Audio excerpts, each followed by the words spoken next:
We have one of the Winans Juniors on the line, Michael Winans. How y'all doing today? Good morning. How are you? I'm doing all right. Good morning to you. Man, I don't know if you remember me when you was in Winans Phase 2. I brought you to Chicago.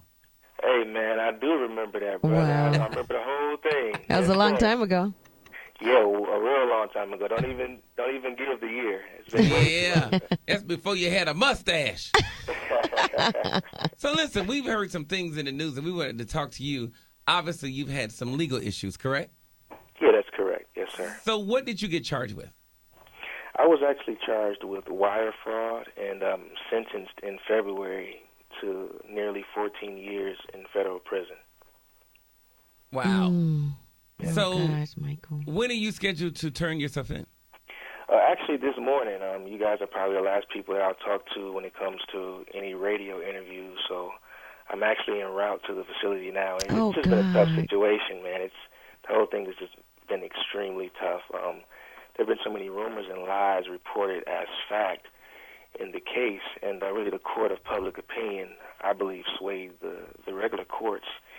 And there was just so much that was not presented by my defense attorney at the time, and it's caused me to be in a very peculiar and precarious situation. So what would you like to clear up before you check yourself in? What would you like the people to know in regards to this issue? Well, I'm a giver. I mean, I did not steal $8 million from anybody. I was involved in an investment. I was brought in by another person who ultimately left me holding the bag.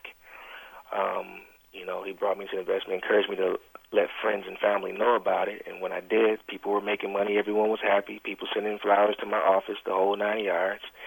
And then he ended up telling me in the middle of the investment that, the money was lost and that the investment was over. So people who had brought in monies to me that I gave to him, now they were without their money.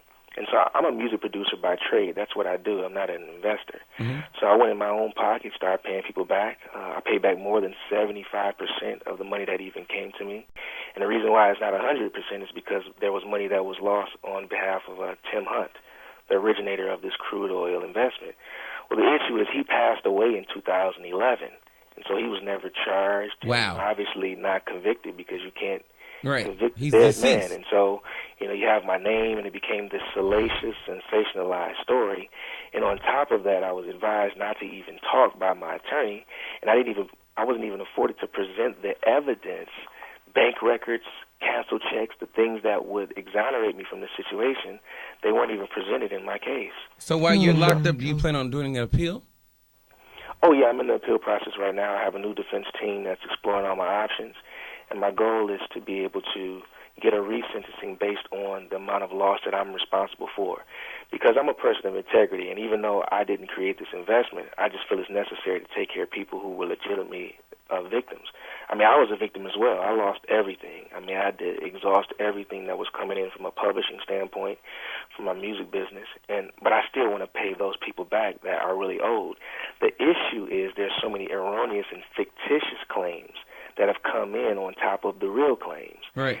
And because, my attorney said we're going to waive the restitution hearing where people had to provide documentation, then all claims that came in were considered legitimate.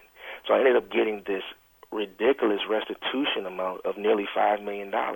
So you get $5 million in restitution and you get 14 years in federal prison. Yeah, I mean, that's a lot, Mike. Yeah, I mean, it's a lot. And the thing about it is, it's out of control. And that's why the appeal process, I'm looking for victory in that. And I'm standing in faith, and I'm believing God that I'm going to be delivered out of this situation.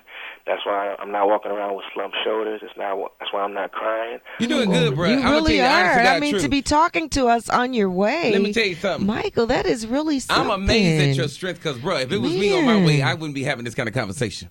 Well, the thing about it is, if we're going to be people of faith, we got to be able to walk this thing out. Preach to me, bro. Preach to me. I need to hear this.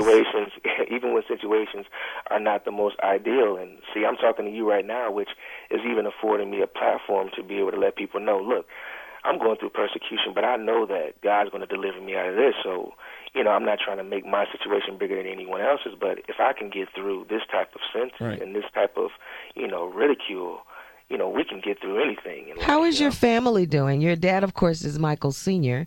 Of the Winans. How is your family doing? My family, it's a tough situation, I but know. they're all standing behind me because they know who I am, and they recognize that, persecution comes to us all, and it's how we deal with it that determines, so much. And so my head is held high. I've had to release my faith, right. and now this is not playing church. This is like I have it. to walk this thing right. out the right way. And so, are you married, or do you have any children, Mike? Yeah, I'm married. I've been married for over 4 years. I have a wife, Stephanie, and I have a 1-year-old daughter, Ari. And so, of course, I don't want to leave them, and that's not ideal. And I recognize that there were people who were hurt in the situation, but the way they've positioned and painted me is just like this swindler and this person that I've never been. And I was such a heavy, pillar for the community in Detroit. I did so much for the youth. I mentor young kids. I offer trade engineering classes for the masses in Detroit. Just invested so many tears and blood and sweat into the city, and then to have this situation come, it's tough. It's tough, but you know what? I serve a God that's able to. He is able to do exceedingly above. But one of the things, Mike, that I always say when it comes to things like this, God, just let truth stand up. So Absolutely. when truth stands, lies have to sit down. So we're going to keep you in our prayers as you go through this appeal process. And he just wanted to. We want our listeners to know that Mike reached out to us. Right. Yeah, he wanted to. Absolutely. He reached out to us this morning. So to just think we're his last interview. Right.